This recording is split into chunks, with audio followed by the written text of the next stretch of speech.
Hello and welcome to Jewels Unveiled with Dr. Judith Fletcher. Our guest today is Miss Sarah Bingham, founder and CEO of Fast Food Healing. Welcome, Sarah. I'm so glad to be here. I've just been looking forward to this because we've already had fun on the phone. Exactly. I am so excited to have you here as a guest, and more importantly, to have you really speak to our viewers and share with them a lot of the useful information. I mean, you've made such a tremendous impact in my life as well as my kids' life. So I can't wait for you to do the same with our viewers. So before we go any further, I would love for you to share a little bit more about how you got started with Fast Food Healing. I got started the way most of the people who come to me get started, and that is you're in pain. When I was a sophomore in college, I decided to drop out. I couldn't figure out why I was there. So I got in a VW bug with my older brother in Switzerland, and we drove from Switzerland to Nepal. Wow. By the time I got to Iran, I had 2 kinds of dysentery. The Peace Corps helped me figure that out. And then by the time we got to Nepal, we flew on to Japan. When I got to Japan, I was diagnosed with a duodenal ulcer. That's kind of the top part of your stomach, where your stomach connects with your small intestine. So they gave me some powder in Japan. I have no idea what that was. Went back home, went to my family doc and said, you know, I'm still not, my stomach's still feeling weird. His recommendation was an antidepressant. Now look at me. This is pretty much how I've been my whole life. Do I look like a depressed I don't think exactly. So I was somewhat defeated, you know, with feeling down. But so I tore that up. And I went back to Boston where I'd started college and found a holistic guy.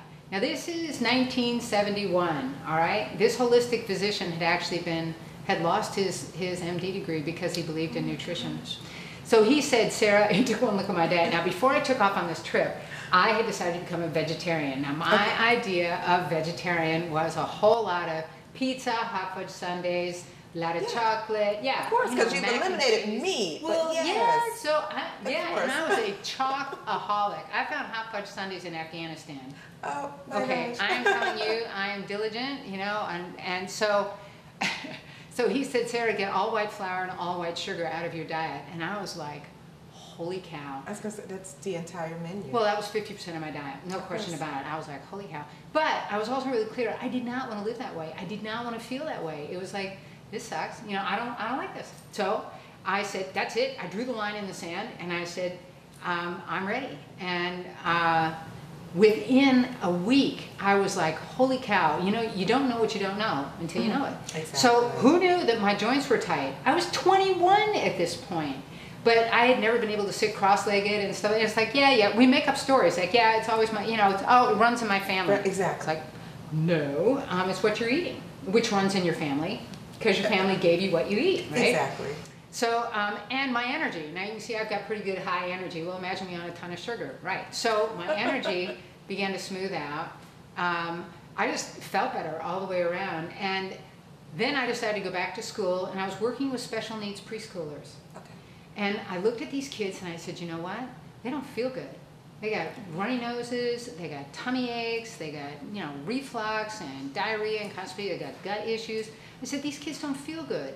You know, they might have some cognitive challenges, but they don't feel good. And that was where I just got frustrated and said, that's it. And I went back and got a master's degree in nutrition after I finished my undergrad in early childhood development. So that was the beginning of my career, and I haven't turned back. I have been messing around with my diet for 45 years. Oh my gosh, I mean, the story is amazing. I'm listening to the different dishes that you're describing. Like, yeah, that sounds like a nice vegetarian diet. I like that diet. And as you know, you and I have spoken on a number of occasions, and there are a lot of things that you've shared with me, and I think it's so important for our viewers to know why you have made the necessary changes, which you've already shared as far as the health benefits. But to get to the point where you decided, you know what, I can't just keep this information to myself. I need to begin to share. What was that process like to decide, you know what, I'm going to go ahead and start Fast Food Healing? What was that thought process like? This is a total quest. It's It's like, well, I'm a mother, and you know, I was raising kids going nuts. You know, who's got time? You're a working mother. I was single most of the time, blah, blah. So I was doing what I needed to do, but food was always top priority. And you know and I know, we all have our strong points and we all have our weak points, exactly. right? Now don't talk to me about money management, all right? Oh my word, I have to hire a babysitter to help me manage my money. But food, I've just been able to put that at the top of my priority list. So therefore, I've figured out how to live a bananas lifestyle like most mothers are living and still prioritize the food. So it was like, and I hate watching suffering. Our children are suffering, our mothers are suffering. It's like, it is not fun to have a chronically ill kid, you know, ear infections, asthma, eczema. I mean, asthma, it's a third of the class now. When I was in elementary school, there was maybe one asthma kid in the entire school. Oh my God. We just do not have perspective. You know the story of the frog in the hot water? No. Okay. Here's the deal. You take a frog and you put him in a pot of water, okay? And it's just room temperature water. You put him on the stove and you start heating up the water, right? Now you would think that when the water got hot enough, the frog would jump out, right? Of course. Nope. They just keep adapting until the point where they're boiled to death. Oh my gosh. Now, that's what's going on with us mothers. We have slowly begun to believe that raising a child has to do with chronic conditions, behavior issues, ear tubes, asthma, eczema. It's like, oh yeah, you know, that's Johnny. And I'm like, no, that is not what you have to live with, period. A healthy child, I had to remember to take my kids to the doctor, okay? It was like, oh shoot, I probably should get them weighed and measured or something, you know, but if you learn what I know, you have a low maintenance child. It's like, oh, there's a concept, you know, a kid that's like happy, you know, not moody, not a picky eater. So a kid that you don't have to spend the whole day at the pediatrician's office leaving with like a laundry list of prescriptions. Exactly. And how's that for stress for a working mother? Are you kidding? It's like you're waiting for the nurse to call you. To come in. Yeah, and how are you going to deal with that? You've got work, right? Exactly. So on that note, we need to take a quick break.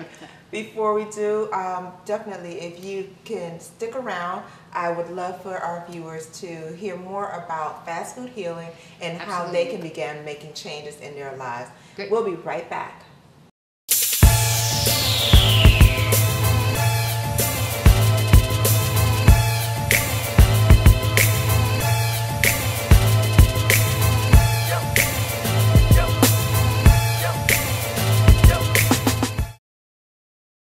Okay, moms, you gotta know how to read a label, and they are messing with your brain all day long about these labels. It's really simple.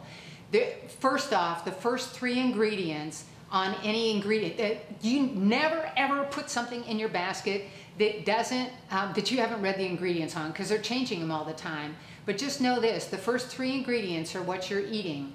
So check those 3 ingredients out. If sugar is one of them, put it back on the shelf.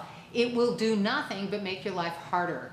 So, and then the next thing, the sugars. Take a look at sugars. However many grams of sugar are on that label, divide by 4, and that's how many teaspoons of sugar are in that food that you're about to put in your basket and take home.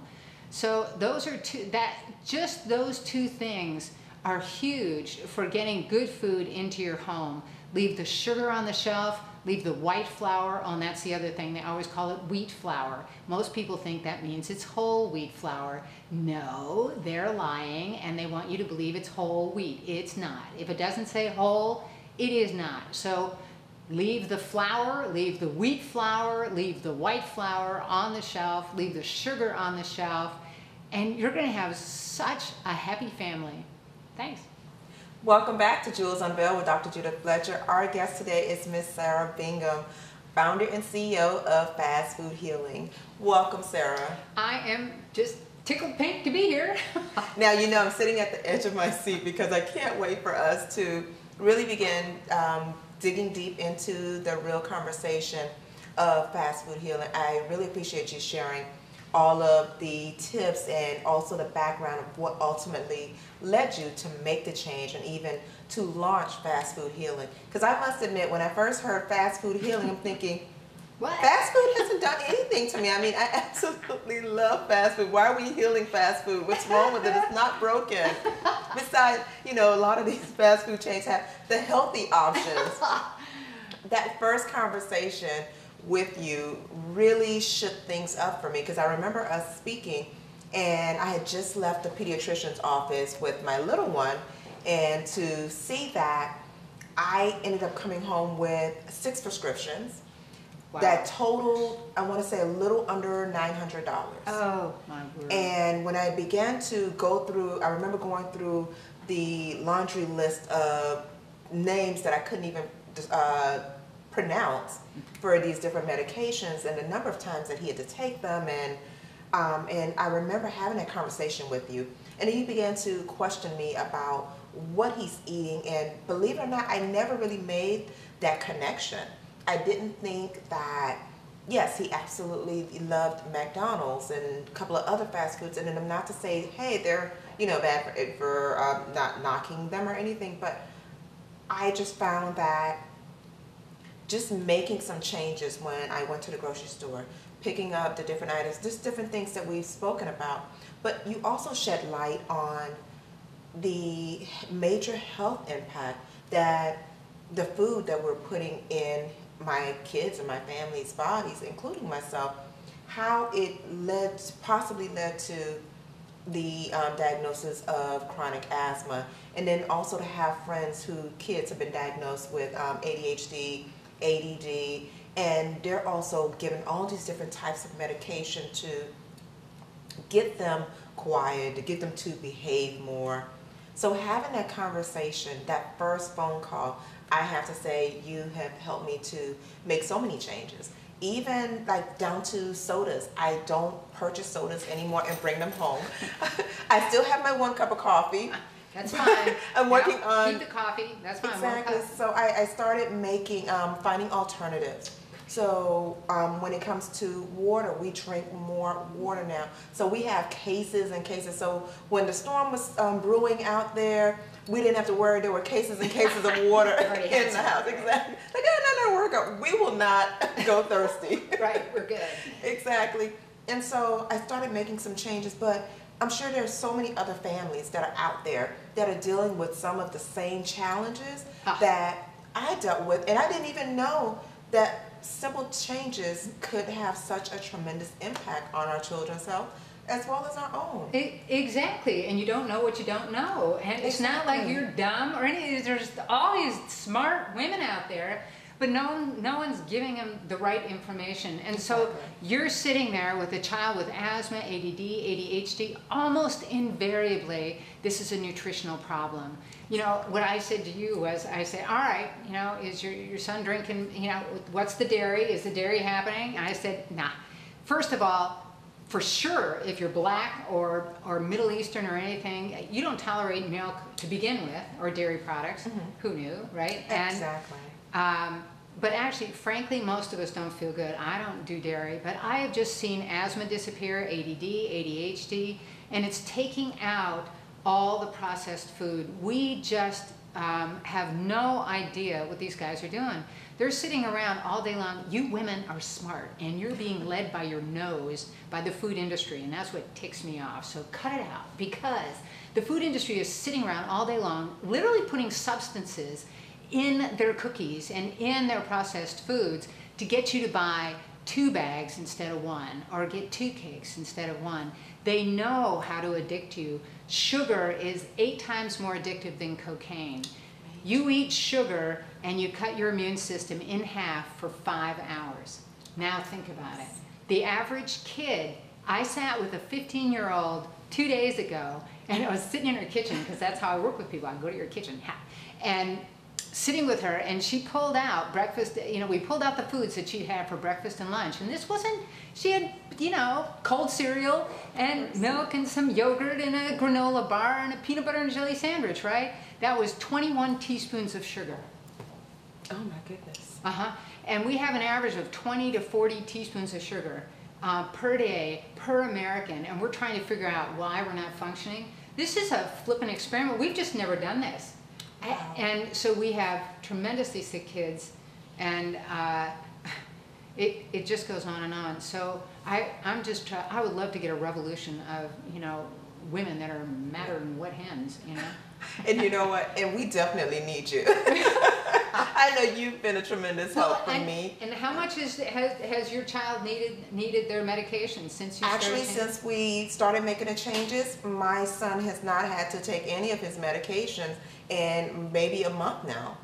And that's $900. $900. Hello, Matter of is fact, that a bit stressful? Exactly. So since meeting Sarah, I actually have not had to go get a refill, and we've had the prescription now probably 2 months, 3 months. So, you know, we definitely need to take a quick break, Sarah. But Okay. Thank you so much, and to our viewers, we'll be right back.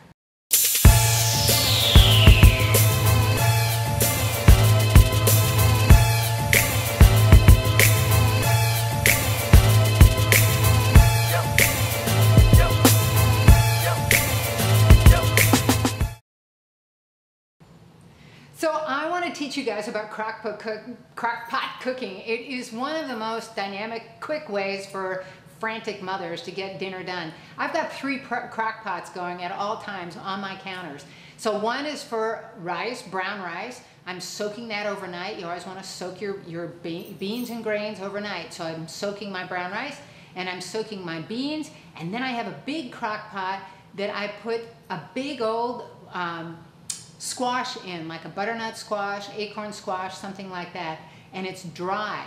If you put a big squash in there dry, turn it on low and leave it all day, you come home to a baked squash or baked potatoes, baked yams, any of that stuff. The night before, I'm soaking my beans and grains, so when I'm leaving the house, I turn 3 crock pots on.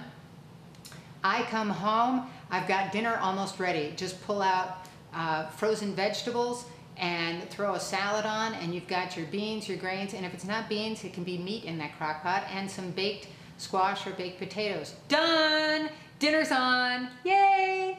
Welcome back to Jules Unveiled with Dr. Judith Fletcher. Our guest today is Miss Sarah Bingham of Fast Food Healing. Welcome back, Sarah. I'm glad to be back. And thank you so much for saving me almost $1,000 a month.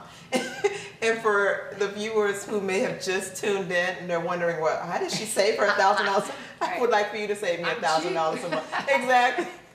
But as I mentioned before we went on break, you have really just, I mean, it wasn't any major changes. It's not that I just decided I'm going to opt out. I've been monitoring my son. He is running and playing and sleeping. He actually sleeps better throughout the night. Yes. There were so many things. My son was diagnosed with acid reflux. He was also diagnosed with asthma and milk allergies and skin allergies. So imagine almost $900 worth of prescription. So to speak to you and to learn that there are simple steps that I was able to take. It didn't take long. It didn't take me months to make these changes. It was a matter of deciding that my son's health, my health meant more. And so while I made the changes for him, I also made the changes for myself. But I would love for Sarah to also share with you simple steps that you can begin making at home to start to save money on healthcare costs of your household, and also you also start to feel better. I have to say, I got on the scale. I was so excited. I started dropping. I said, wait, I haven't even been to the gym. So I feel amazing. I love putting on my clothes. I notice a difference. So those of you moms that are thinking, how can I lose weight just running around with my kids without even going to the gym, the tips that Sarah has given has made an impact on my health and also my kids' health and also my pocketbook. Yeah, amen and hallelujah. So, yeah, here's the first thing that I did when I was trying to get better was I drew a line in the sand and I said, there will be no white sugar and no white flour coming into my home. That is a huge commitment. Well, that's just simply a commitment. And you sit down and you say, we're going to get healthy and this is step 1. And so that doesn't mean you can't have anything sweet. You move towards fruits, and also what did we evolve with? We evolved with raw honey. And I can tell you, I have seen, in the beginning of my career, I had 2 kids that had cerebral palsy. They could not get up on their crutches with their cerebral palsy until I took them off sugar. And when they got off sugar, they could get up on their crutches. The minute they had sugar, they couldn't get up. But the honey didn't do that. So all I can tell you is I believe in what we were given by the greatest, person, whatever, our God-given honey. Raw honey, local, which is wonderful for allergies and all that. And furthermore, you can't OD on honey. I was a sugarholic. I know how to OD on sugar. And you can't do it. Honey is just too sweet. It's just like, yeah, I've had enough. So I give mothers, recipes on honey, whatever. So you begin to substitute out, and frankly, gluten-free is better, but there's so much junk out there that is gluten-free. There's a great movie, by the way, a great documentary on sugar. Okay. It is called That Sugar Film. And if you have Amazon Prime, it's on Amazon Prime Documentaries, or you can rent it or buy it, whatever. But oh my gosh, that film is crazy good. Did you know if you walked into the supermarket today and took all the food out that just has sugar wound into it one way or another, that 80% of the foods in a supermarket would disappear? Oh my goodness, I didn't know that. Exactly, and that's how those 40 teaspoons of sugar get in there every day. It's not that you're adding it. They're wound into what. Go to your cupboard right now and pull out your foods and look at the labels, and you're going to see some form of sugar all through everything. We put sugar in sausage. We put sugar in everything. So back to the gluten-free. There's a lot of junk out there. You want whole food gluten-free. So you don't want, most gluten-free stuff are the first 3 ingredients. Okay. Is what you get, and most gluten-free stuff is tapioca starch, potato starch, and corn starch. Now, okay, you're eating that? Yeah, that's like glue. It's like, no, don't be eating that. So read your label, and but I find that if people get off the wheat as well, they feel much better. And that's something that I have to honestly confess to. Reducing the amount of rice, white rice that I was consuming. Even with wheat, I started switching over. I started having bulgur. Nice. And I thought that was amazing. My kids actually love it, which was surprising. And also, brown rice? And brown rice, yes, I did brown rice. I absolutely love it. There is a recipe that I found online, which was really, really great, where you can actually bake it and add a little water and just simple. There's no extra things added to, exactly, a little olive oil. It was amazing. So I was able to make the necessary changes, and also I experienced the health benefits, all that you've shared.